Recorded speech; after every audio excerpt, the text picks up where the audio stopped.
absolutely delicious Oh, good. with the mushies in. Right. And is there anything that you don't talk about? Me? Yeah. No. Great. I was talking about anything. Great. Um, Because I think like rites of passage, psychedelics, they're all good things to go into. Yeah.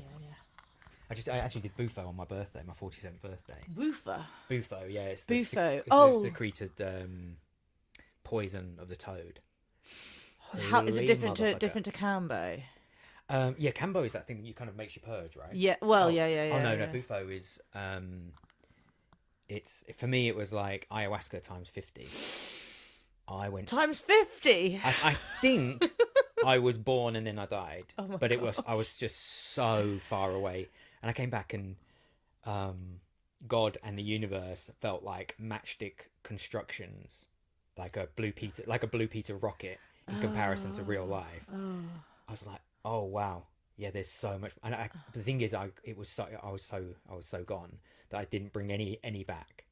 And then, but when I kind of got are we recording? We're this? recording. As we record it. I'll introduce you in a minute. Yeah. Okay. So Just when I was meeting God the other day. yeah, when I was meeting God, I came back and I was like, what the fuck? And I was kind of stamping my feet, and then I was diving onto the bed. I was still not quite there, but I was. Where did you do it? In this country or out of the country? It was in this country, and but yeah, it's one of those things that you're kind of like, oh wow, loads of stuff is going on around us that we don't know about. Oh yeah. And it was very, very profound, but I'm sure we'll get into that. Yeah. Well, no, we just were like, well, I said, oh, we're rolling. Like, is there anything we don't talk about? We talk about psychedelics. Yeah, Like, let's kick off with the strongest psychedelic known to man. Ever. Yeah. Have you done an ayahuasca journey? Yeah. I've never have. Mushrooms I have, but I've said for a while the process of ayahuasca would mean that I've been a mother for 9 years and I haven't been able to leave my children for like even my youngest is still breastfed. It's still like I think it's my crone era. Yeah, exactly. As I reach my like mid-late 40s, I'm like that. Yeah, another little while I'll be able to leave and go. You know, I don't necessarily need to go to the jungle, but you need to be able to go away for a couple of nights, don't you? Yeah, and stay in the place and even and a couple of the nights thing. after that just to process it. Because if you kind of come back and you're straight What's latched for onto by tea? 4 children. What's What's for tea? One, you'd be like, Is my pee I clean? literally don't care. Just there's stuff in the cupboard. Go and forage, children. Forage. Exactly. But yeah, it's I think anything that if you're kind of thinking about your kids, you'll just hold on to reality just that little bit more than you would do. So and obviously everything is about letting go, isn't it? Yeah. And I always seeing remember a fun. So in my younger 2 children, I met both of them before they were even conceived on psychedelic journeys, just days or weeks or months before, knowing that I wanted to call them in. But I didn't just meet, a lot of people talk about spirit babies. I didn't meet that. I met the version of them, my youngest son. Again, it was maybe 3 months before I conceived him. And he's just become in the last few months, the child that I met. It was, some of my kids are like blonde and blue eyed. Some of them are brown haired. And he was a little me, miniature version of me. We were in the Cretaceous age. You know, and he was like a little cave baby. And wild and running around, and that is him. Like every day he's out there in his pants and no shoes on, no vest on, even in this weather, just stomping around, climbing things, scaling things, breaking things, just generally being feral. And he's like fantastic. The child I saw, the exact child I saw. It's crazy. Amazing. It is amazing. This is something, a kind of place I'm in right now. Is this? Oh, hold on. This isn't everything. And what real life, this, but also beyond, like everything that we know is just such a little tiny little piece of the everything, I think. And like it just doesn't surprise me that you met now. If you said this to me a few years ago, I've been, what a load of nonsense. How cliche. Yeah, exactly. And but now I'm just like, oh yeah, that makes perfect sense. Of course you did. Yeah. Why wouldn't that happen? Yeah. Well, welcome, Danny. Thank you. So yeah, we got in contact a few months before Christmas, didn't we? Yeah. And I was just laughing to myself as I walked back across to press record. I was like, well, I don't really, I don't, I tried to keep this as relaxed as possible and informal as possible. I was like, I don't think we're going to struggle to find things to talk No, I think about. it could go on some time. Yeah. So one of the things though that I do want to make sure that I do not push you on, but ask you more about is the work that you're doing and the inspiring work that you're doing. This podcast is called The Wisdom of Matriarchs. Most of my audience base are women, but I know that husbands and friends and things like that get sent certain episodes. But I really feel for a long time there's been like a gap in the men's side of the work and supporting men to meet themselves within, some may say spiritual, but sort of a conscious, emotionally supportive way whilst doing all the cool stuff. And that is just what you're doing. You're just telling my husband about it. Yeah, I think it's just like I have this kind of. Some people would say I'm alpha male, but really, I all that drives that is the female, the divine feminine. I think, and yeah, it's become so important. It was always important to me to to help men express themselves, and then it's only in the last few years of like, oh, I've been trying to do that for myself, and then the last 2 years have been this massive spiritual, emotional growth period. Before that, I kind of was like adventuring, doing tough things. I was on a TV show and for the SAS where they absolutely blitzed you on the BBC. You And did a 2-day heat, was it? no, it was 12 days of with 6 different special forces of Whoa. them trying to break the toughest and the fittest in the UK. And I kind of laughed at myself because I'm definitely not the toughest or the fittest. But it's only as time goes on, I'm like, oh yeah, you are pretty tough because you've endured a lot of stuff that is in your mind, and and what you've done is repressed it, which is, very much a masculine thing, isn't it, to repress our emotions, especially my generation. I'm 47. But I see it even with my 5-year-old nephew. He is expected to be manly and not cry and things like this. I know it is different. There's definitely more openness for that, a softening, yeah. But I even feel myself expressing that to him, and so it's just to allow men to express their emotions, and my story kind of goes back to happiness, and that was what I was allowed to show. I was trying to make everyone around me as happy as possible at the detriment to myself. I think what you've just said there is really interesting because there is such a to me. So I probably am listening to what you're saying from the perspective of someone that lives in the real world, has a very alpha male husband and children that are, I want my children to be, to feel safe and to be able to express their emotions. But I also think that certain parts of society or certain ways of being are affecting our overall resilience as well. So there's like a fine line between saying healthy expression of emotion is okay, Yeah. but also like my husband will still say things like that, like man up, toughen up, things like that. He'll say it to me, dig deep, pull yourself together.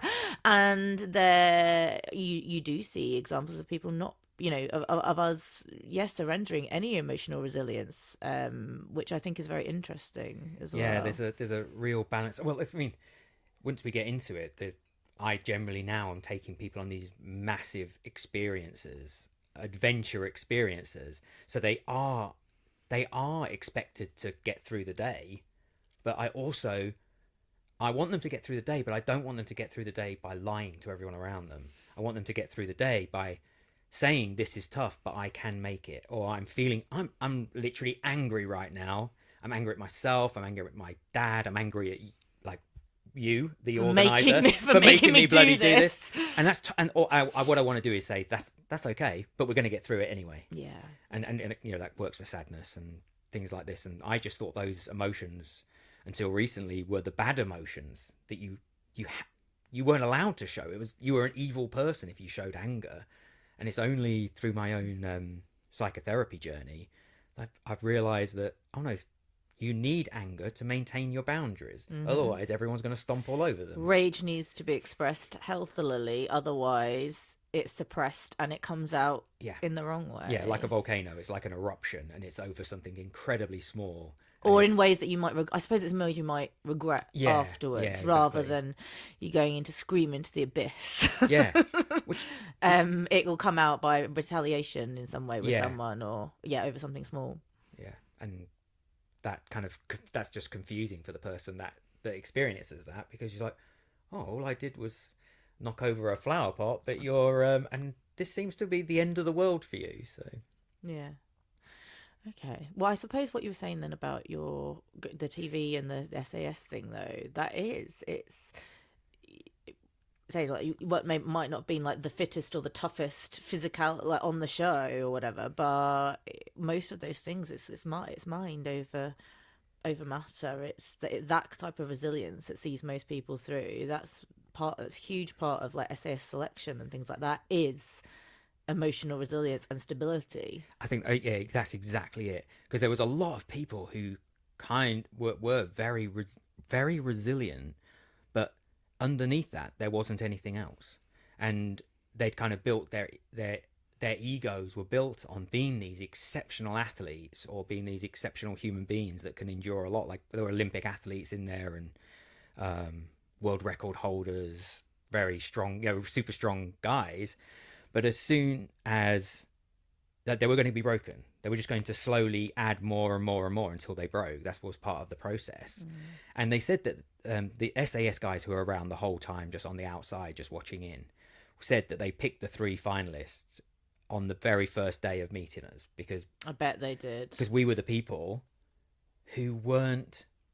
There was no act. Yeah. There was no act to be tough, because that's going to break. I'm the and then, tough guy. yeah, I'm not. Yeah, exactly. We were actually the silly ones, like me and Hugh, who were the two guys that were left in on the last day. The first day we just held hands on the beach because we were getting beasted on this beach in Wales, and we held hands and we just peed ourselves together, and just that kind of, even in that there wasn't some sort of expression, but yeah, it was very different to what everyone else was doing, and they were broken, and then underneath that was their shamed version of themselves, and then they'd ring the bell, get So me they out were of sort here, of posturing, and then breaking. and then breaking. Whereas Yeah. we kind of turned up No as masks. no masks. Although that is something that I, with that happiness side of things, I was wearing a happiness mask. I was like, I wanted to be seen. I was voted one of the 100 happiest people in the UK, and some of that is true. Like I've lived very purely to my own soul, but I would also do something for someone else at the detriment to myself So every single people time. pleasing. People pleasing, yeah. Yeah. I've been very much a people pleaser, and then of course you get this title of being one of the 100 happiest people in the UK, and that kind of, it doubles down on the fact that you should be positive all the time. Everyone's celebrating this positivity, hide everything else, and But there's what do they say? I hear about people talking about it, referring it to and some of the birth worldy stuff, but like toxic positivity. So it's like that. Well, like you just said, it can't. It's not at all. Nothing is at all costs, and nobody is. Like we have a range of human emotions, and we journey through them. Some of us journey through them throughout a day or an hour. It's you can't just be one thing all yeah, of the time. I absolutely agree. And that was the position I took, Mm. and it probably eventually breaks you, really. And I think some things happened in my life, like relationships and different bits and pieces, and it all just became too much. And then it just like the guys, really, they broke this happiness, and then underneath that is this shamed version of you that the happiness is all trying to disguise. Yeah, it's just a very, very interesting. I mean, I'm still going through it. I'm still Yeah. unpicking everything that I've been making for 47 years and trying to align it with my true self now. So up until a couple of years ago, there you were doing the adventuring, Yeah. SASing yourself up, Yeah. doing those things, being being the top 100 happiest people in the UK, and then you just said the last couple of years have then been an awakening. Yeah. So do you want to tell us a bit about Yeah. when do you feel something shifted for you? And then because I always say once the shifts start, then Yes, I there's think no stopping. it was to do with losing a child before birth, basically. Really, Oh, really heavy, heavy, I'm really sorry. heavy. I'm Yeah. so sorry. No, but it's kind of getting a bit of a shake in my hands when I'm even talking about it. Oh, But the but that then just opened me up, and I found myself just it just felt like the universe kind of gets it. I feel is involved with everything I'm doing. It's almost like I have no choice. I just find myself in these places, and suddenly this kind of spiritual side of myself, the emotional side of myself, was just opening up. And do you feel it through the sort of trauma or the grief of that experience? yeah, well, a bit of both, I think. Like, there's no way you can't be sad about that. No. And I probably try to, even in there, I try to look after other people to stop myself experiencing it. And but it just can't, that you can't sustain that. And then I dropped. And I think that the important things were I cycled to India. I organized runs across America. I was hiding from something already, and then this happens, and I dropped into darkness, and there were very negative thoughts in my mind. But I've learned, the strange thing is I started studying psychotherapy at the same time, so I started my psychotherapy journey myself as well, which has been a massive, massive support along the whole way. And I've learned through that you can't step into the light if you're continuously hiding from the darkness. And by stepping into the darkness, you are actually taking a step in the right direction. And as you do that, there's going to be time, and it's going to be hard, and there's going to be thoughts that go through your mind that you wouldn't want anyone to think about.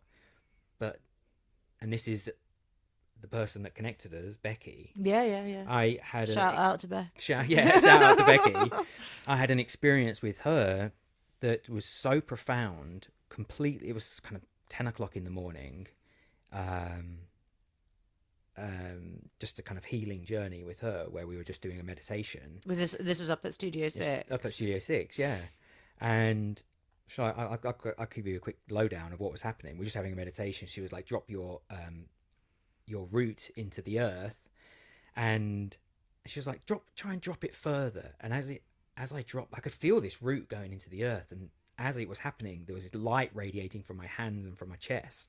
And she's like, drop it further. And as it went further, it went all the way through the earth and came back round like mycelium, kind of consuming the earth, and then exploded in two different directions into the universe.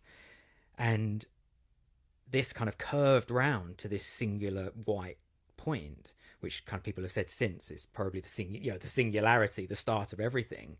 And as my roots touched this white point, I literally exploded in light. It just took over everything. My whole world was swirling light. And at the end of that, there's always been this shamed version of me that it's really strange that he's always on the lower left hand side near my hip. And that shamed version was the kind of feeling that you weren't enough. But that's the person that's driven the current me to be doing all these adventures and everything like this. But as I exploded in light, the two of those merged, and then I became the shame version, but I also let go of the shame at the same time. And that there was such a powerful. I've done a lot. I'm really curious. I've done all sorts of different healing, from breath work to psychedelics to, I was going to say, should we just clarify for anyone listening? yeah. This was an experience guided by our friend who's a psychotherapist and a sort of guided shamanic journey. You weren't taking There was psychedelics as you nothing. were exploding in light. Literally, This I is was just inside my own head, just inside your own head, and yeah, being exactly. guided Because into the visuals it and literally the sounds like sensory. a psychedelic experience, Yeah. but it shows you what you can do with pure meditation alone. Yes. And especially if you let go. Mm-hmm. It's all about the letting go, and I think a lot of people are trying to find themselves, but the reality is you're already there. That you've just got a load of armor or a load of masks over it that you need to let go. And this was, I think, for me, was that letting go period where I became my true self. And I think the light radiating from me was a kind of message to myself that you, as your true authentic being, are more powerful than the things you've been creating before. And yeah, nothing's been the same since. Wow, that's a story. Yeah. I think it's I don't think people realize how powerful those types of journeys can be. And what you just said about it's almost like when we have shame versions of ourselves, or we can, some people might talk about that from like an early childhood perspective and the emotions and things like that come within that. But a lot of practice is avoiding, not addressing, moving on past, or thinking that we have to heal from something without embodying it and without enveloping it, I suppose, really, because it's part of us. We can try to detach from it as much as possible, but in order for us to actually work through it, we have got to accept that it's part of us, more than a separate thing that we wish to dismiss. I think that we spend a lot of time trying to hide parts of us, or trying to grasp onto new parts. And it's exactly that thing I just said. Is you, the you inside is enough all along, and when you finally realize that, it's the most beautiful, profound, wonderful, joyous moment for yourself.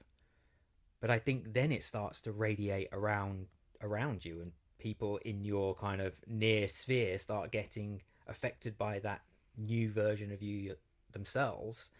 And it's almost like dominoes. One person topples, and then a few others take that journey as well. It ripples out. The light ripples out, and the effect of that ripples out, and the way that you start to behave and you start to become, people, they want a bit of it. Yeah. As well. Yeah. And people have been like that all my life for some reason. I've always kind of been a Pied Piper that has, like, they take it back to school, being in the rugby team. I wasn't captain, but I was the leader of the group. I led by example. And with the adventures I take people on, or the adventures I've been on myself, people like what they see. And it's almost like I open a door and I'm outside of the door, having generally a really good time in life. And there's an invitation, come and join me if you want to. But there's no push pull or anything like this. And then I think now that has become even more important for me, because I felt the difference it's made to me, and everything else becomes so much more obvious now as well. The people around me, or just people you meet, who are hiding from their true selves, probably through shame. I think we all have shame anyway.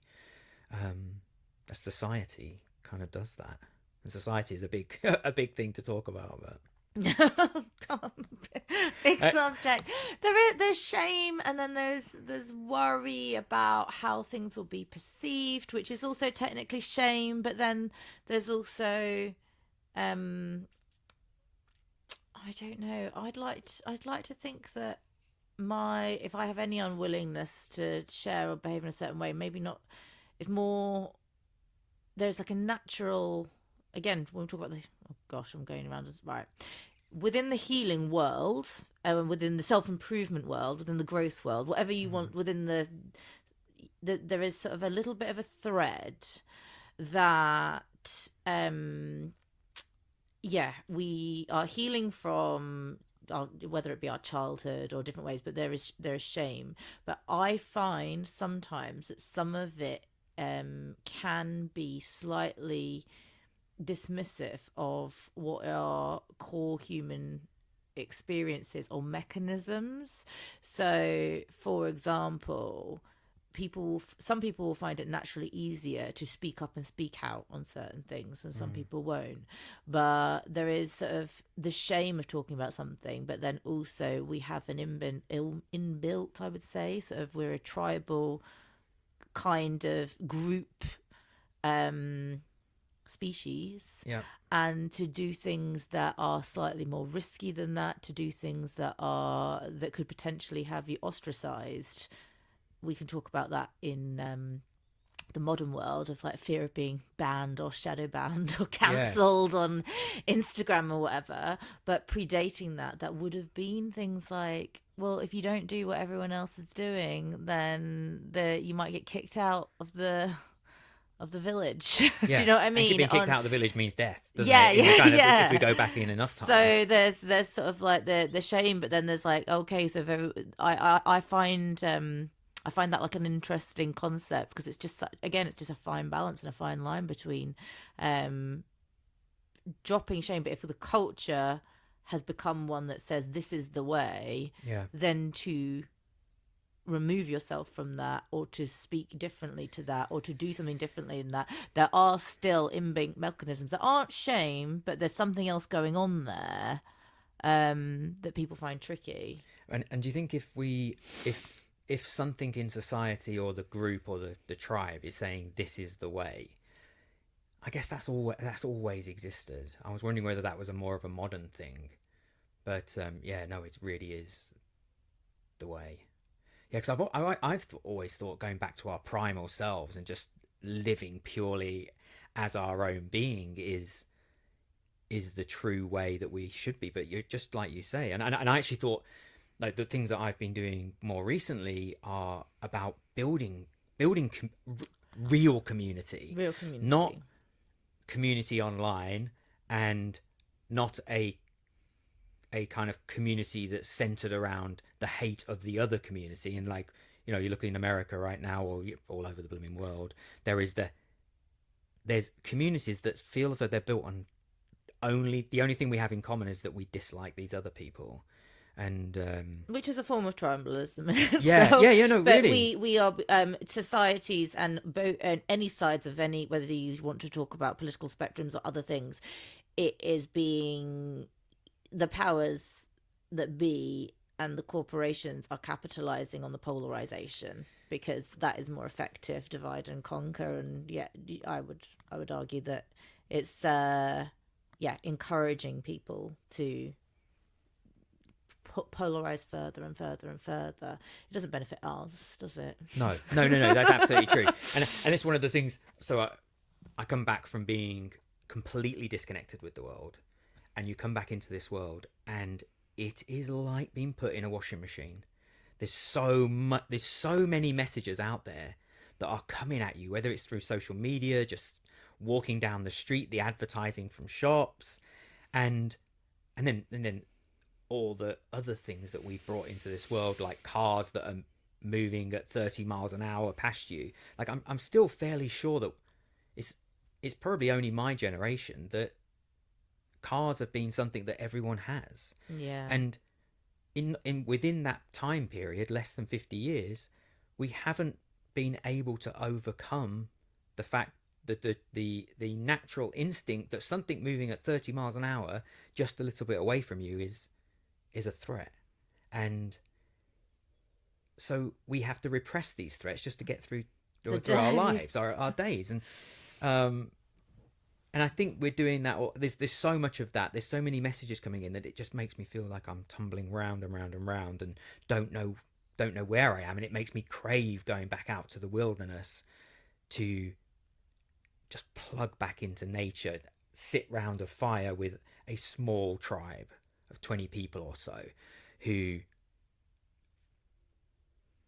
have the same kind of moral ground, because we actually have people come on our trips that are from all parts of the world, and in their home lives they'd be arguing online, and then when they come on our trips, all of that fades away, and they're working together for the greater good, kind of thing.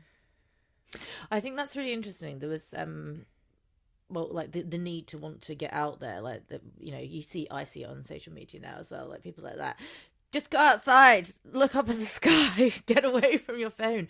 But the two aspects of that, one being that, what would spike our cortisol, what would create natural fear mechanisms and things like that, being a once in a while thing, now is triggered off continuously by, like you say, the mechanisms, the biological mechanisms that we have within the hormone hierarchy of the body to allow fight or flight to be a thing, which is a necessary thing. So if you are at risk, you can run, you can fight, you can do those things.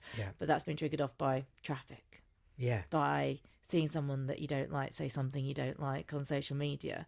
It's there the whole time. Everyone, and it's almost, you could compare it with the need for sugar.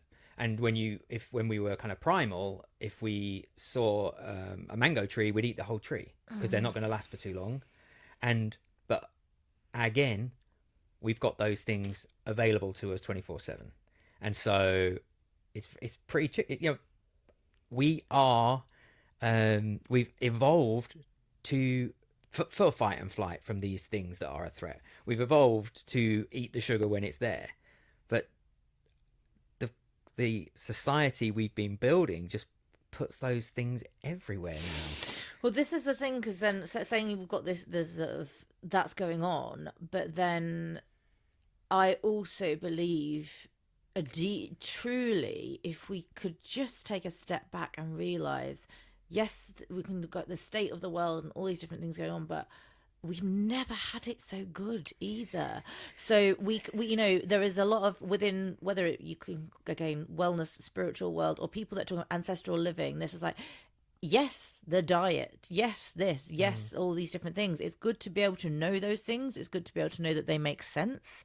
But we also, there was a huge downsides as well to living that, and there was still war, and there was still, you know what I mean, there's a lot going on. Yes, I've definitely heard that we're in a more peaceful world now than ever before. So, and on a day, we've got the wider world stuff, but on like a day-to-day basis, you could, be tribal, be in your village, eat the ancestral diet, live in a certain way, be more active, but you would also have been fighting with the clan next door over whatever it is that had come up at the time. So there's so many, we have the benefit of having all this information, we need to figure out a way of utilizing it for the greater good, rather than just spoil it by becoming lobotomized by AI. And seeking out, wasting our time arguing online with people.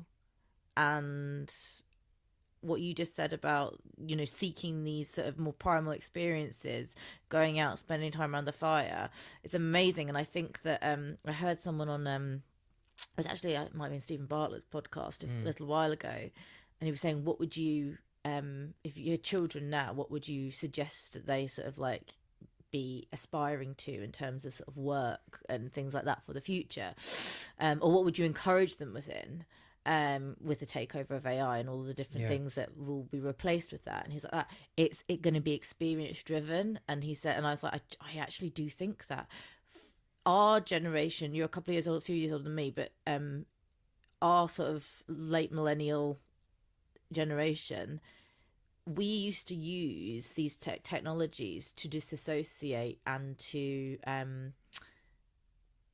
relax. So like, you come home, you watch TV, you do that and chill out or whatever. Netflix and things like that have become more of the way of it, rather than just TV. Now people are going to be seeking out those types of experiences that you're talking about as not the disassociation, because real life has become the online space. Yeah. And so to actually, people will be seeking out realness and seeking out real human connection and in-person connection, because the day-to-day, even people are working from home, they're not seeing people, everything's online, then they're arguing on social media later on in the day, and then just the constant assault of information.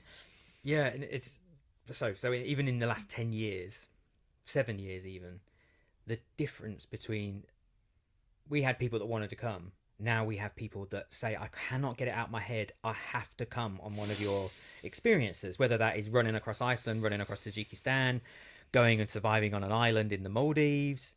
They all have a similar, some of them have more draw for different people, but they all have this similar kind of unplugging, basically. Yeah. And unplugging not just from tech, but from everything. And I guess this is one of the beauties of kind of, people come back from our adventures and they readdress how they're using their tech. They readdress how they're spending their time. They readdress community in their own lives.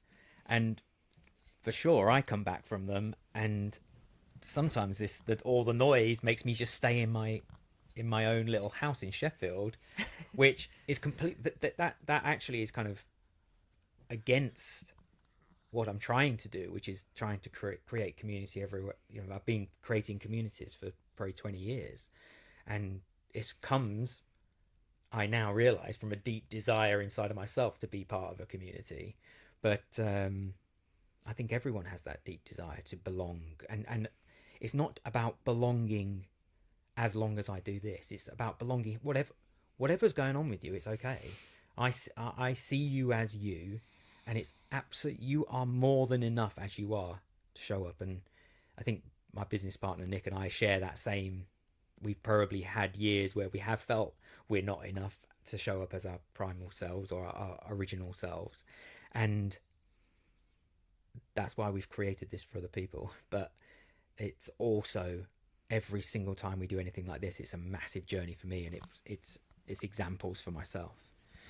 That is so important, because like we don't do, like, we haven't run Tajikistan at the moment, but so much of the work that I share here in person, is based around the fact that, especially like early motherhood for people, and other experiences. It's not just mothers that I welcome into the sort of community and village, but it's being in a space where, and it sounds like so much of what you're doing, where when you're asked, how are you, you can tell people how you are and what's going on, in as much detail or as not as you want. But society's just become so busy that, like, when people say, "Are you how are you doing?" they're not asking you how you're doing.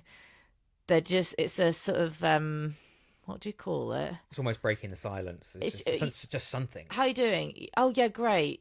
That's literally, you hear that 1,000 times a day. Yeah, and if you were to actually tell them how you're doing, they probably wouldn't welcome that. It was they're not ready for it. It's just like I can't think of the word. But yeah, then nobody's actually formality. Maybe it's a formality. Yeah, it's not. No one's inquiring how you are, and if you were to be like, well, actually, I've. They'd be like, oh, I wasn't comfortable enough. I've started doing that myself anyway. It's like I'll say, oh yeah, great, something like that. That'd be a real natural response for me. And I'm like, hold on a second, can you just ask me that again? And then I give them a true answer. And I think it is. I guess it depends where you are. But if you're in a position where you have space to have a conversation after that. Yeah, if you're like in the queue at the post office, yeah, you exactly. probably It's just like, think well, like, yeah, no, that they're just, yeah, thank you. yeah, everything's great. Goodbye. Surviving, thank you. But if you can, then, and quite often that gives, if you are open, it gives them an excuse for them to be open as well. It's creating that space for people to be able to share honestly, openly, but also so much of whether it's circle work or you know, I'm not a psychotherapist, I only stretch the imagination, but lots of people say it's kind of like group therapy. It's kind of like, just, you know, there's no answers needing to be given. It's just in sharing and speaking openly and knowing that other people, like, I always find that in circles, in women's circles, I don't sit with men, but that's always the feedback, like, oh, I've sat and listened to 10 other people saying something, and it just makes you realize I'm not weird. Everyone Yeah. else is going through something. Everyone else is going through some kind of journey, some kind of process. It may be on the high vibes, it might be that they're currently in one of the dips, but it's like a reminder that you're not just in your own head all the time, or if you are, you know, that other people are experiencing similar, because there's often key themes within that people can appreciate. And would you say that is because this is something we discussed when with the trips, that everyone who comes is at a juncture in their life, and they're either now ready to deal with something that's been happening at home when they were kids, or someone's passed away and they're dealing with that, or they've lost their job and they're trying to re-find their value in self, or, you know, there's a whole load of things like this. And when you were saying that, I'm like, but maybe just everyone is at that level. Somewhat everyone is at a crossroads in their lives, if they can be completely honest with themselves. And you know, it's just interesting that you were saying the same, that the people that show up are people who have something to say. But I think everyone has something to say. Everyone has something to say, but I think that I do think that for example, a bigger event like that you're running, when you're doing these sort of big experiences, yeah, people will maybe have had something that they are wanting to try to work through or process, but who hasn't? When you get to our age, who hasn't dealt with grief in some way, loss in some way, who isn't dealing with sort of complicated family relationships, who isn't dealing with finding themselves and refinding themselves and different versions of themselves. I mean, like people, I think that many people when they get into their 40s, like, just change their whole career and things like that. So there's, you know, there's, you know, the world is always moving, and people's own worlds are always moving within that. Everyone's going to be going through something at some stage. It doesn't necessarily have to be a specific key event. I think most people can relate to many different versions of that. Yeah, I definitely agree. And they you know, and that kind of, so that when they get that feeling that they don't even know why, but they have to come, I think it's the subconscious is saying, I think I'm prepared to reveal this to you right now, or reveal an emotional state or something like this. And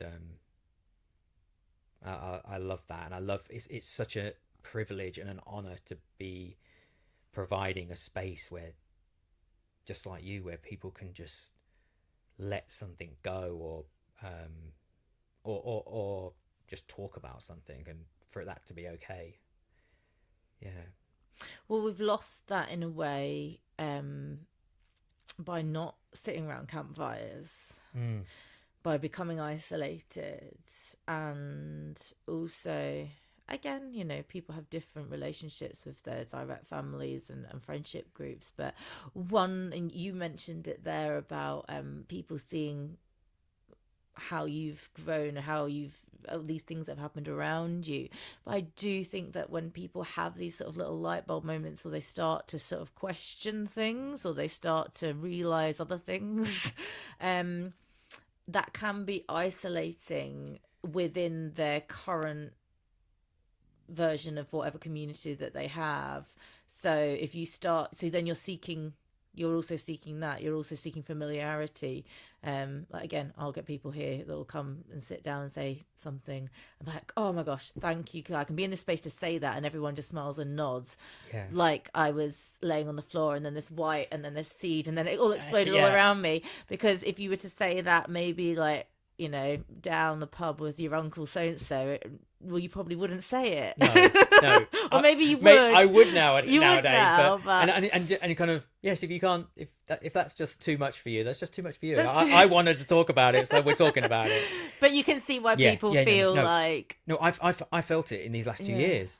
It's so amazing that you think, I feel like I am expanding in myself, and in that I felt a lot more lonely, because maybe you have different vibrations almost. This is the only way I can kind of think of it, explaining it. And I've been vibrating at this level, so you're attracted to people that are vibrating at that level, and then you take a step up there, and there's a bazillion more steps to go, but it feels like you're just not quite fitting into the way you were fitting in before. The things, Yeah. these habitual actions that you may have been part of, are no longer satisfying to the way they were before.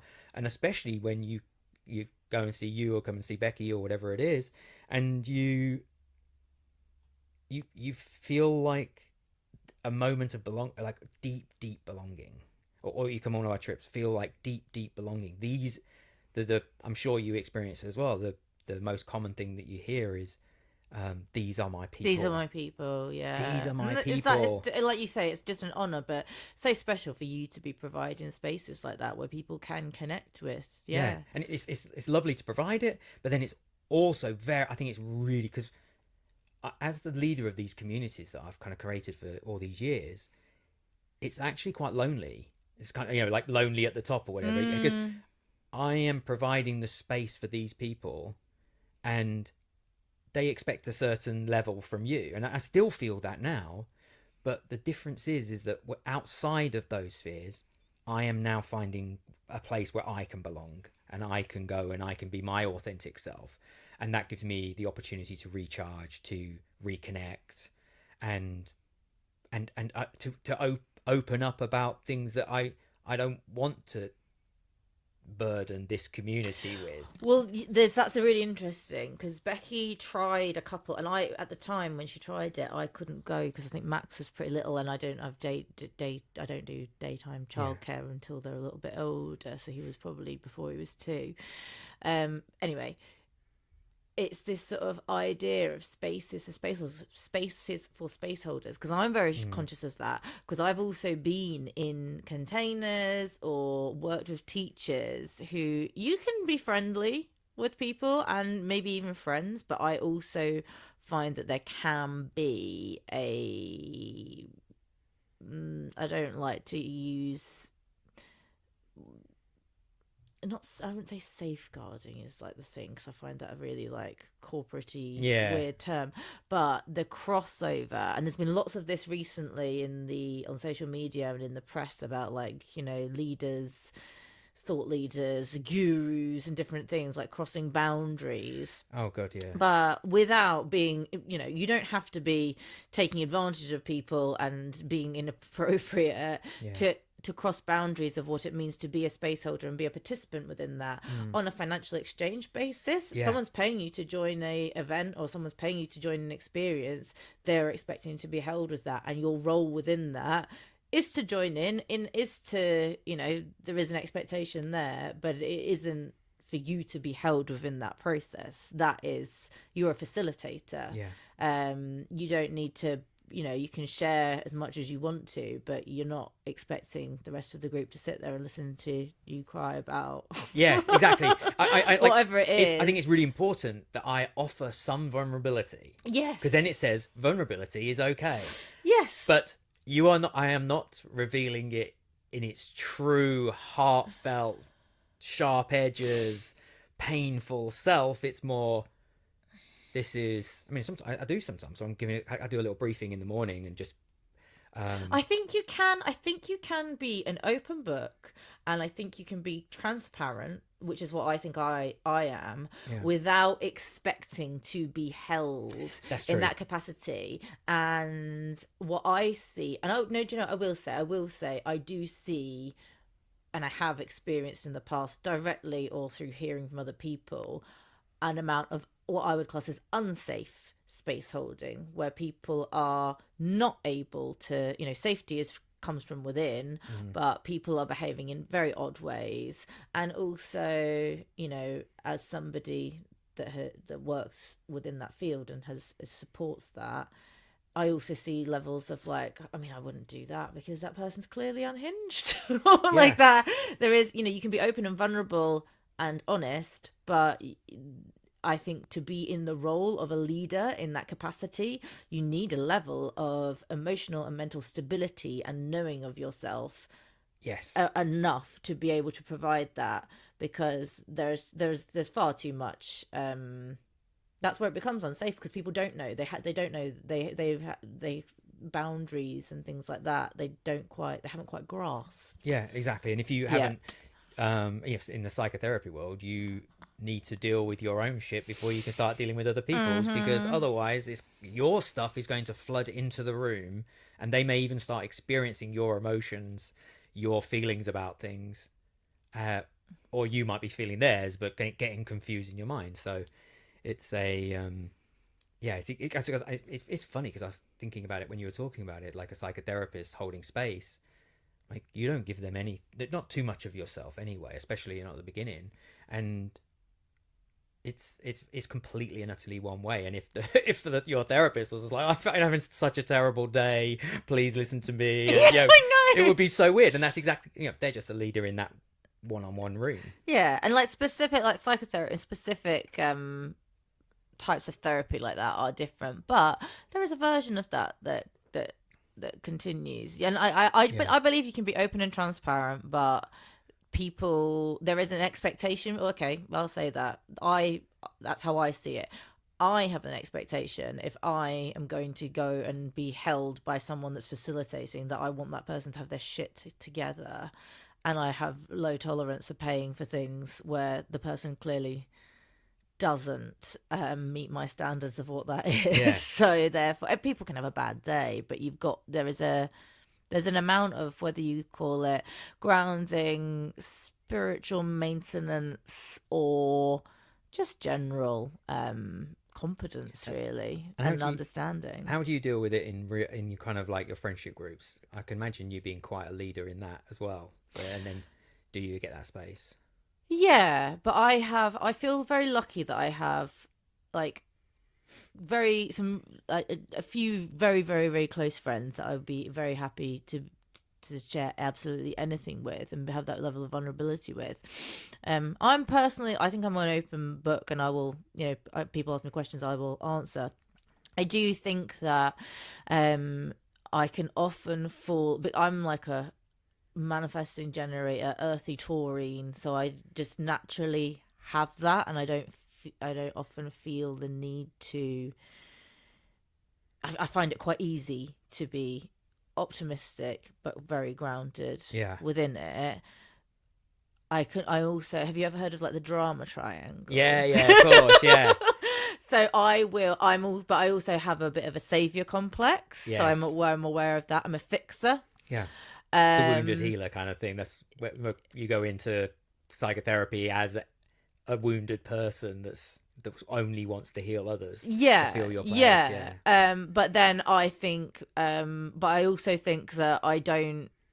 I think I'm quite stable and emotionally sound within that. So I wouldn't say, yeah. I'm like I will be the kind of person that people like. Yeah, I can carry a lot, Mm. because I'm like, there's some days when you're like that you're supporting this person with this person, this person with this person, this thing with this person. But on the whole, if I do need support, I'm very happy to be vocal about it. Mm.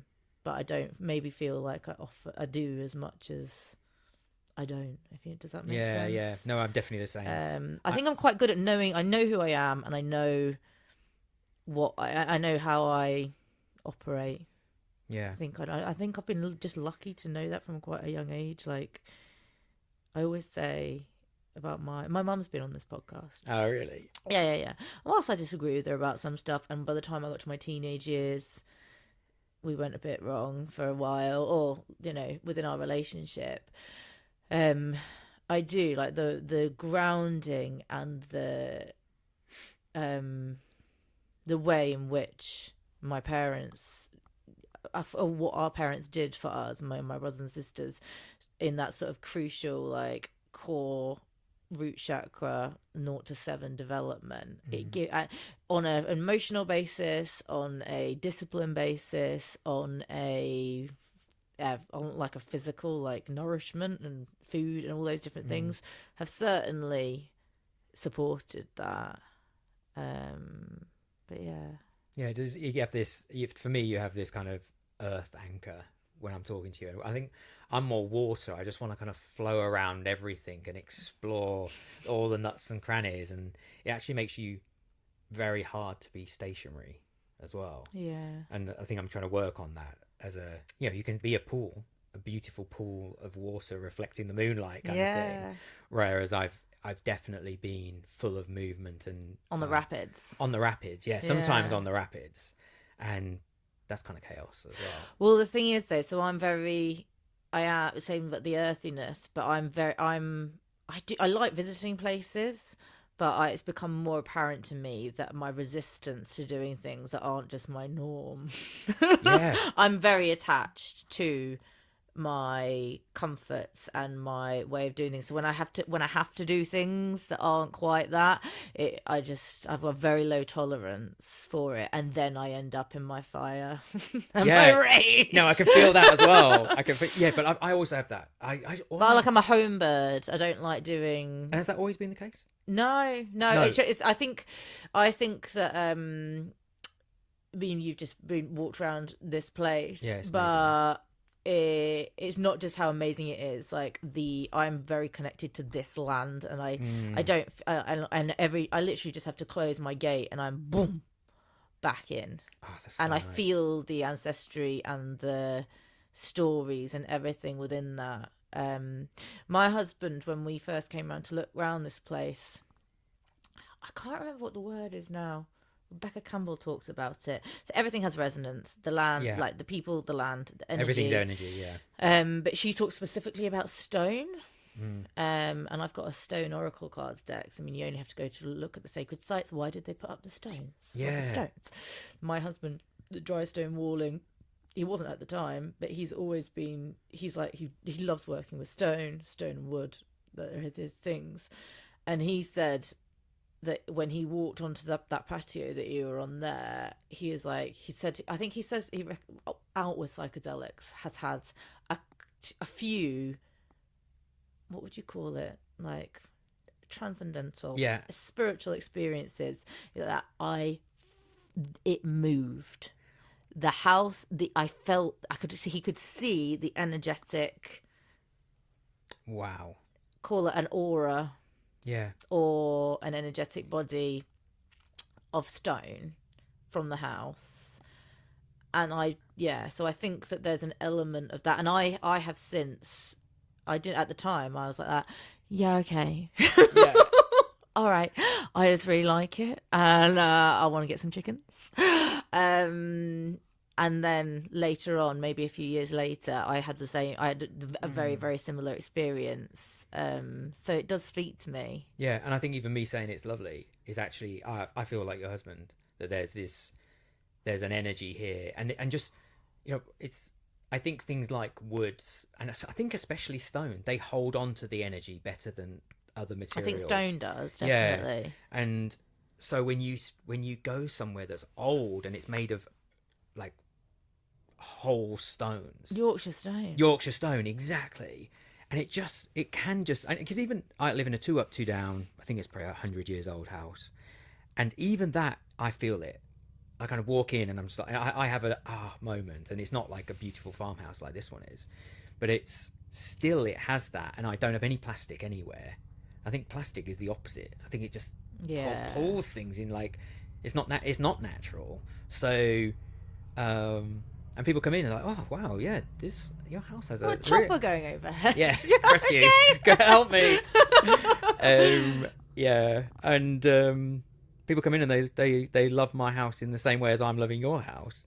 But I'm feeling it's because I do lots of pottery, so there's loads of pottery kind of hanging around and looking all weird, and I do loads of woodwork, so there's less stone, but there's still kind of pots and wood and everything like this, but there's no plastic, because I feel like there's the holding of energy and the stories and everything that goes with that, which I just feel like connects us back to the land. And we are a species that we're always interested in what happened before, and I think that's because it determines what happens as we go forward. Yeah, whether that be history or learning from experiences or our own growth or the resonance of the land and the materials within that.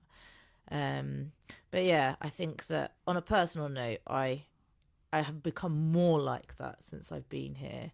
But but then I don't. I only put myself in very specific controlled situations Yeah.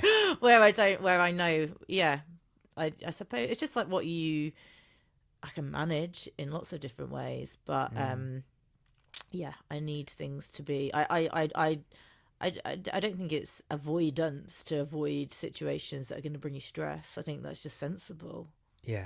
Yes, exactly. And I think I definitely am finding myself as I get, go through these 2 years, but also getting older, that I don't have to be doing all these adventures all the time. Like that's one of the new learnings, is I don't have to do this anymore.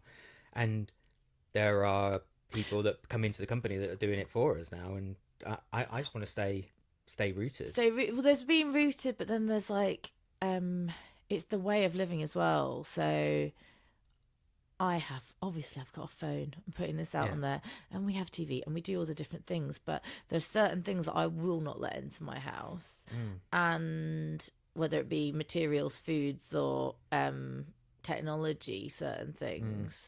I've said it on this podcast before, but my daughter, who's just turned 9, she's always like, "Daddy, can we not get Alexa because so-and-so's got it," and you don't have to borrow a phone. You don't have to. You just say, "Can you play this song?" and it plays it. And my husband's very much like, 1 minute you've got Alexa, and the next minute you've got a brain. Elon Musk has put a brain chip in your head, Exactly. and you don't even have to think for yourself. No, we're not getting Alexa. But my point being there is that we, with the modern society and the busyness, you can talk about the plastics and the sanitization and the sterileness. It makes life more sterile, Yeah. and not as real, and not going out in your bare feet every day and not doing those things. So we can sort of operate in modern life while still connecting to those things if we opt out of certain parts of it that draw us in. Or further away from our primal selves, further away from our ancestral selves, and just becoming, maybe like, what was that film that they did years ago, Idiocy, where everyone's just sat there getting like fast food droned into their house as they're just plugged into the how far are we from that now? With their goggles on, so they don't have to go on holiday. I won't do that. I won't do VR. My friend's got one, and I'm no, I won't put my eyes in that. No, thank you. But the funny thing is, you do have a phone, which is I do have a phone, and I spend far too much time on it. Yeah, we had this week, 20 people a week surviving on an island, and for the first 2 or 3 days, we're all slapping our thighs, like, oh, where's our phone? And then we realised, oh no, we haven't got it with us because we haven't got anything other than the clothes we were wearing. So I want you to tell me about the survival thing, because that's one thing I was going to say. Is that we did we went camping for the first time last year as like a family, and we still had our phones with us, but we weren't on them because you just checked out of that. And it's like every night, like we'd go to the beach every day. We're in Anglesey. Have you been to Anglesey? Yeah, lovely. And me and my husband, like, at the end of the second day, I was like, this is just like camping. We could have easily stayed in a like an Airbnb or a chalet. It's like, no. It's like, you don't have to think about anything other than are we having burgers tonight, or are we gonna go out for tea, or are we gonna have like, you know what I mean? Like there's limitations on even what you can think about you have to cook, sort of thing. Like, have we nipped back to the shop to get some more bacon and eggs? That's literally the height of, and it's just this simplification of life on that scale, without all the stuff and without all the extra things. We were just like, it's almost meditative in its own. I absolutely agree. You drop into something so much deeper, because you drop this way into yourself as well, rather than being outside, like the things we talked about at the beginning, like the threats, even on Netflix, it's like there's a bazillion things you can watch, and like all those choices, everything that's going on. But when you're camping, or when you're kind of just stepping slightly away from this world, and you get back to that primal, we've been primally living for 300,000 years. I love the idea that a baby is born, you put it on the chest, and it finds a nipple, and it starts sucking, because it's done it for 300,000 years, way beyond 300,000 years. And I just think there's so many more parts of us that are like this, and the choice, even going. I actually recently went fishing and hunting for my dinner, and those were really hard for me to do. I didn't think that it was something that I supported or anything like this. Is this? I've seen you posting about the deer stalking. Yeah, deer stalking. Yeah. I wanted to send James to get me a deer for my birthday, but we've done. Yeah. But how did you find? Why did you find that hard? Do you think? Well, partly because I wasn't sure what people were going to say when they heard that I'd been hunting. You know? And probably my family. We were vegetarian until I was 21, and but yeah, put that bit aside. The idea that I knew when I was eating that food, I was almost crying. It was just, there was something so much deeper going on. Field to plate. Yeah, field to plate. Yeah, exactly. And you killed it. Yeah. And it was standing there, and it was eating the grass. It was getting on with its life, and I was very happy that I got a really good hit and it died straight away. Otherwise, I might have struggled even if I'd seen it kicking or anything like this. But that is so primal in us. We haven't spent 300,000 years going to co-op to buy meat wrapped up in plastic that we have absolutely no idea where it's come from. We are primally made to get our food, cut it up, put it on the fire, cook it on the fire, and then eat it. And it sounds very, very simple, but it touched me in such a deep way inside of myself. And I really feel like you camping was exactly that feeling as well. Like, you've got a shelter that you've built yourself. Yeah, okay, it's kind of simple, but and you're probably cooking from the Mountain bacon. Warehouse. Yeah, exactly. I don't know where, but yeah. But it is. But there's so much disconnect. Like, especially, I do sometimes forget this because I've not been deer stalking myself personally. I would like to do that because I think that that's an experience that I would appreciate. But I think even my friend was saying, she's like, how come it's so gruesome? So even having ducks and chickens and geese and other animals, it gets very real very quickly. I always say to people, as to, like, I forget that how connected my children are to that, because they've seen from a very, very young age life and death and handling that kind of thing really, really simply, which most people just are not connected to. And they don't even, like, a lot of kids, their version of chicken, they're not going to be ripping chicken off the teeth of their bone, off the bone when they're eating. They'll be eating it as nuggets or something like that. Absolutely no way of thinking that is that. There's no connection. I remember I got called into my eldest, when she did like a preschool little nursery thing.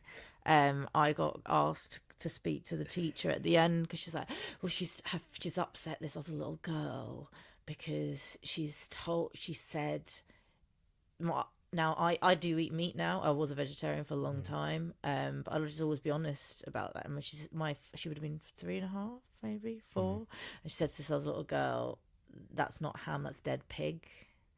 And she was like, I was like, well, it is. yeah. It is ham, but it is a dead pig. She's like, it's upset this little girl to think that she's eating dead pig. I'm like, well, her parents should have told her that it is a dead pig. Like, if you're having to hide that, well, are you hiding it, or you just never had it explained? Yeah, exactly. But it's. I don't think that's not something for you to deal with, is it? That's something for the other parent. But you forget, like, when kids see things and so openly, or talk about things in that way. Well, I want to talk about your survival island thing, but it just made me think. 'Cause have you seen the new Lord of the Flies thing on BBC? I've seen it's on, yeah. You've seen it's on, and I've read it a few times. Yeah, I really like that book. I've read it a few times as well. But my oldest son, who's only 7, he saw the thing on the BBC. He was like, "What's that?" And then he's like, "Oh, they refer to Lord of the Flies in this cartoon that he's got. It's called Lord of the Fleas or something. There's a reference to it. What's it about?" So I explained it to him. He's like, I want to see. I was like, no, I forgot that they died. Let's not. Yeah. It's like school children get killed. And they're murdering each other. It's slightly different. But I was saying there's these boys and they get on an island and then some do this and some do that. And he's like, I'd be a really good hunter. I'd be at this. And then what did he say? He's like, I've killed a duck and a chicken. He's like, one by accident. I was like, yes, it was by accident. That's a situation. But I just think, there's not enough grown adults are connected enough to the food process and the food chain, let alone children. Just there is a resilience there. I think I actually went to see a company about something recently, and they changed a warehouse into a horse paddock, which was kind of nice. It was like enough room for a child to sit on a horse and walk around. And he said, this used to be used as a chicken hut thing. And like a chicken factory. Chicken factory. Yeah. It was a factory. And he said there were 12,000. To house them. Yeah, house them. Yeah. 12,000. He said there were 12,000 chicken in here. And I'm like, 12,000 chickens in there is a lot of chickens. And I referenced it later on. He was like, yeah, they were free range. There was a door open. They could go out into the thingy. But he said, none of the chickens, unless you're by the door, you don't know that the door's there. So you don't go out. And it was just more clarity for myself. That I think there's a big. I think this statement, if I'm going to eat meat, is an important one. But if I'm going to eat meat, then I need to know where it comes from, and to that realization that these are the lucky chickens. 12,000 people in this little paddock. 12,000 chickens, not people. They're not actually in the cages. Yeah, exactly. The ones that are in the cages, and the way they get treated afterwards, the stress they go through. That it's not good for your diet, and it's also not good for the world. But I've been incredibly privileged that someone contacted me, say, do you want to come and do a hunt with us and do your level training with me? And not everyone can do that, and if everyone was trying to do that, there's too many people in the world for hunting for your own dinner to be. So there's some privilege to be. Depending on how often it's eaten. Yes, well that's it. And that's the point. You wouldn't hunt a deer when we went in all those years back. You maybe get that once or twice a week, once or twice a month or something. Yeah, and you eat nose to tail, and you utilize every part of it, and then you make your. Like we do, we will have, if we've like got a couple of chickens and then they're roasted to be eaten, and then we boil the bones for bone broth, and then there's like every aspect of, and then that bone broth will be like 2 more meals if you put half of it in a soup and half of it into a curry. Do you know what I mean? It's like the deer skin can be made into a drum. It provides deer skin drum. Yeah. Exactly. It's just and I think that then becomes a fascination, like you're saying. It's kind of how can we utilize every single piece of this because we're privileged to have it. Yeah. Rather than in an ancestral way, rather than just chuck. Yeah. Yeah, I always get that with that when you go into the supermarket. That's always my question is, where is the rest? Like when it's all because loads of people don't like what do they call it, brown meat? So it's like chicken breasts. I'm like, where's the rest of the chicken? Yeah, and there's a lot of breast is sold, and the rest is probably just chucked away. Or maybe dog meat. Food, I don't know. It's the best bit anyway. Yeah. Chickens. Yeah. So the trip that you've just come back off of, then was that one that you organised? Yeah. Tell us about that. The thing is, I am the least organised person you will ever meet, and I've just carried on doing the things that my kind of soul desire want to do, and then even the first thing we did with the business is to run across Iceland, and that was just something I'd had this craving to do, but I had no idea how to organise it. And I met a guy, and he was like, "Oh yeah, just walked across Iceland, planning all the best routes, the best places to camp." And he made contact with the government as well. I'm like, oh, should we just do it? And we just did it as a one-off, and then other people have said, can we do it again? And then, you know, the whole business has come up from there. But we'd been talking to each other and just saying, oh, wouldn't it be cool? I don't know what we've seen something on telly probably, and just saying how cool would it be to try and see whether we could survive on an island. And but we're like Bear Grylls, like Bear Grylls or something like this. Yeah. I like Bear Grylls. Yeah. Loads of people like I'm like, oh, I think it's pretty cool. Yeah, the more people that are hating on you, the probably the more successful you'll be. Yeah. So I think that's fair enough. But whatever it was, and we were like, well, how do you find an island that you can try and survive on? It's probably going to cost you £10 million or whatever it is. So and we were like, oh, let's put this aside. Let's concentrate on what we're doing. And then I think it was like 2 or 3 weeks afterwards, I had this call from a guy with an accent, and he's like, I was just wondering whether you want to come and survive on an island in the Maldives for 7 days. I was like, oh, I would like to, but I'd also like to bring 20 other people with me. And that's exactly the trip that kind of came to pass in the end of January, beginning of February. Wow. And we took 20 people out. Well, you that's your alignment manifest. Yes, exactly. Yeah. And I love it when that happens, because it's almost like a little stroke on the back saying you're doing the right thing. Yeah. Keep going with this, because it's, as you know as well as I do, that doing your own business is really, really hard, and you know, like we were saying before, a little bit lonely at times and all sorts. But and the experience, we kind of chucked everyone off a boat. Obviously we get off as well. So you have to swim in, so you can't have any technique. Someone actually brought a phone with them, and that phone got ruined. Yeah, I bet it did. So we'd said to everyone, no technology, don't bring it.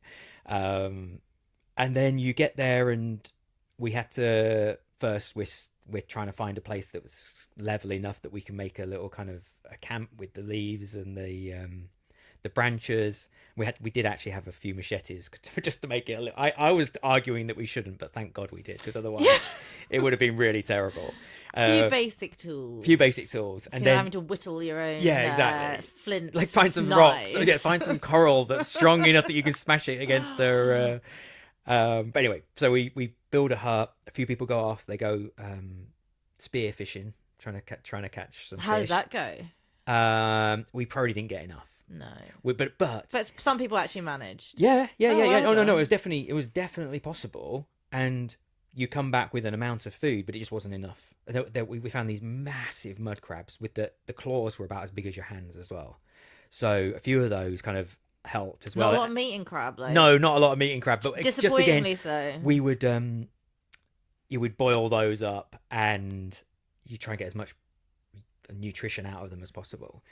But we didn't get enough nutrition, and we were kind of sagging a little bit. But everyone lost a lot of weight on the island. But the whole point is, let's say you only catch 6 fish, which is not even one fish wasn't enough for one person. No, you're sharing it as this group, and in doing so, and in going through the hardship together, it was initially we had that moment. It was like, as you settle into yourself, just like when you were camping, but probably even more profound.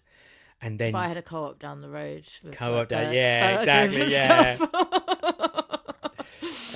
But then you're sharing all these experiences, and initially it's about surviving, and then I think it was about day 3, which is you normally see a change on any of these adventures that we go on. Day 3 is you've had enough time just to kind of settle into yourself, and then everyone starts sitting down, and they're getting.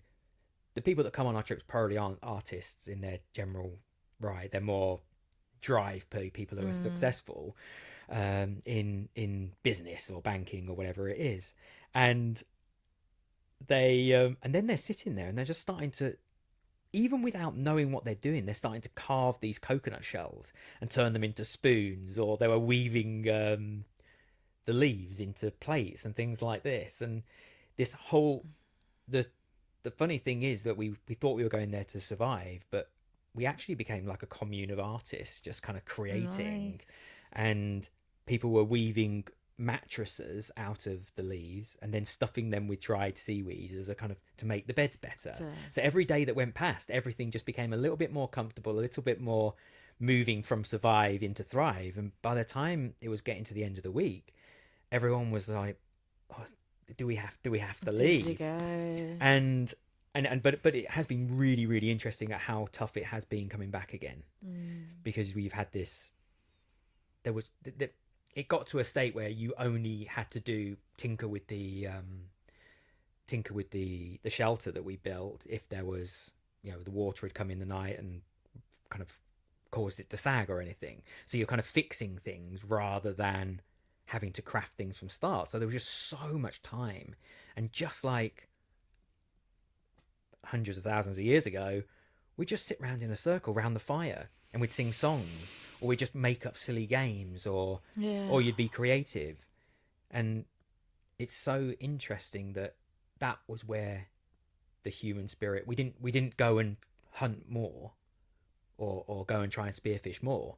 We dropped into a creative, explorative, communicative community, and you had just enough to sustain, and then you got there was no need to go for more. And being this artistic pull came from everyone. My business partner Nick, he says it was so profound for him because he is business and not anything to do with. He's a little bit academic, but nothing to do with creative. Nothing in his whole life. It's inbuilt within all of us, but we just, again, it's something that we disconnect from. Often in childhood, you're going to be you can't be a creative banker. No. Oh no, that doesn't go together. Yeah. You can't be thinking outside the box in creativity if you are a cog in the machine. But I know that you can talk about that with banking, but in the school system, I say this as an ex-banker. Yeah, exactly, yeah. But in the school system, if you want to do something different to what's happening, you are probably, at least when I was at school, you were reprimanded for it. And the lessons we learned. What kind of school do your kids go to? They do go to my older two are at a normal state school. It is. I've talked about this a lot, and it's becoming more. I home educated for the first 2 years. Yeah. And then when my daughter turned 7, they've been in school since she turned 7, and she's just turned 9. So they've only done a couple. But it's becoming more evident to me as it progresses that I'm like, but we're very lucky that it's far better than some of the places, and they definitely fostering. A lot of it's like the funding and stuff like that a lot of schools have. We're in the diocese and the trust and academy of the church, so right.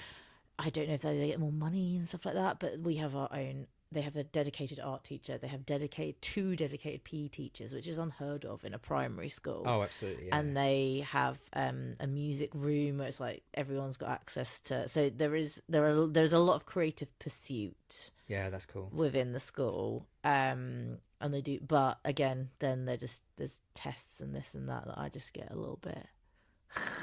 Don't think that's necessary. It just ed tech bonkers, creeping in, forcing at children. 9 years old as well. Yeah, I looked at their maths books the other day when I went for parents' evening. I was like, they didn't used to teach this stuff until much, much later on. There's a huge pressure for certain types of academia, but they, on the whole, I've been happy with everything else they're doing. But but on the whole, it's not, the school system as a whole is not supporting creative genius. Yes. It is training children to become good cogs. Yes, but AI is getting rid of all the cogs. You don't need cogs anymore. You don't need cogs anymore. You need creative people that can come up with new ways of, do you follow do you know Richie Norton? No. I shared one of his stories the other day, and he was saying, he's like, we need to look at this in, we can say that some people are worried about the robots taking over and the AI, but there is an element of embracing it, use it for the tool that it is. But he's like that.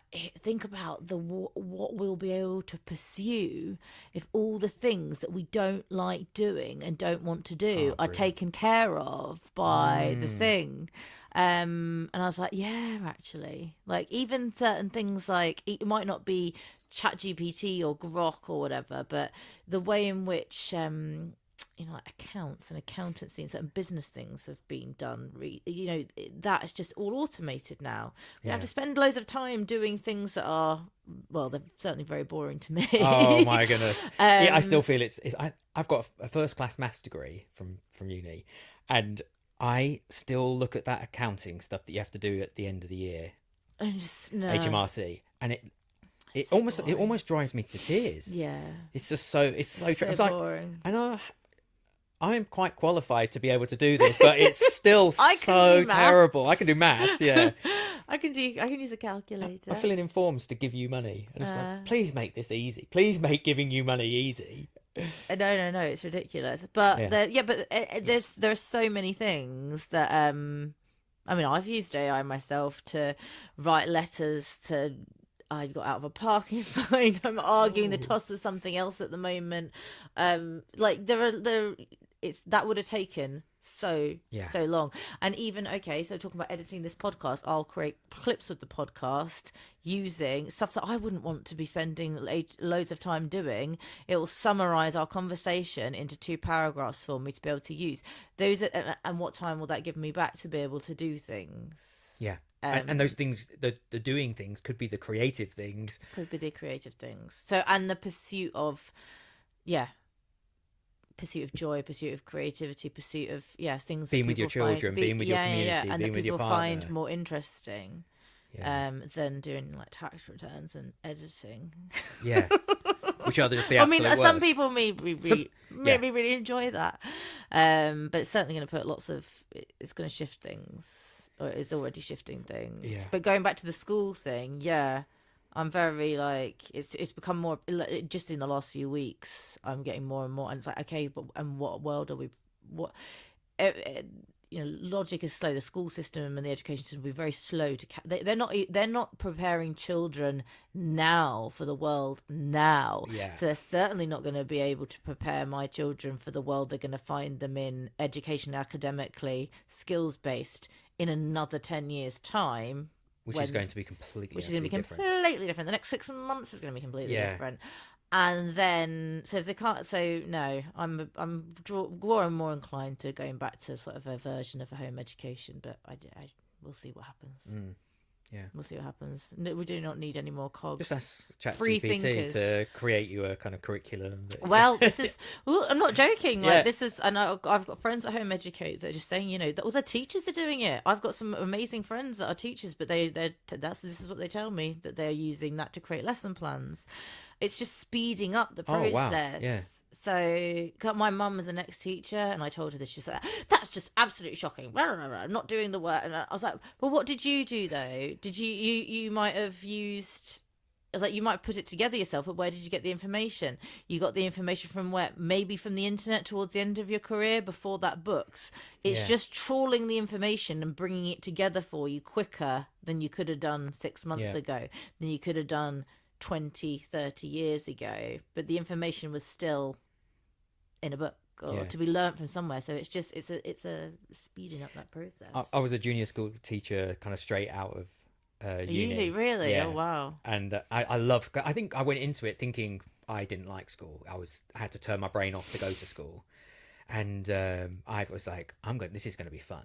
And we had paint fights and all sorts of. I got in a lot of trouble with the head, but the kids, if they were coming into my class, I can imagine you being a really fun teacher. It was really fun. And I think they did learn as well. And you just go.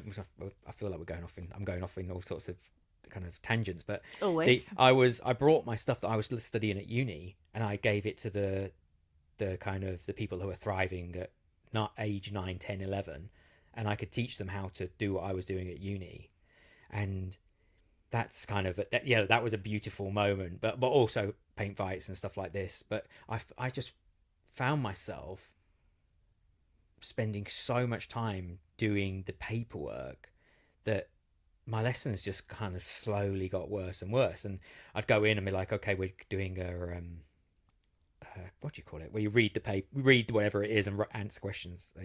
Anyway, whatever that is, something really boring that required no work at all. But some of the kids would cheer because that's what that's where the way their brains are geared, and they know they're gonna like. And I was all giving all this stimulation, but some of them just wanted the lack of stimulation. So there's a problem with like I'd say the ed tech. So like there's a lot of like smart boards, play this video. That's getting more, but then I've had people argue the case back to me that with the development of AI, so the lesson planning, if you're a teacher and you don't have to do lesson planning because you're using AI to do it based on the core subject that you're trying to teach, Yeah. but then there'll be a better feedback loop for the children. So, for example, this is what this guy was telling me about. So you get 30 pieces of work. You might not even mark them. You scan them back in. So the AI is recognizing that child's development, who's getting what, and then they can tailor the things. So your lesson plan can then start to be more individualized, and children, I'm like, yeah. Is that how they're going to use it though? Because I get like you've got there's so much pressure in schools at the moment for children with special educational needs.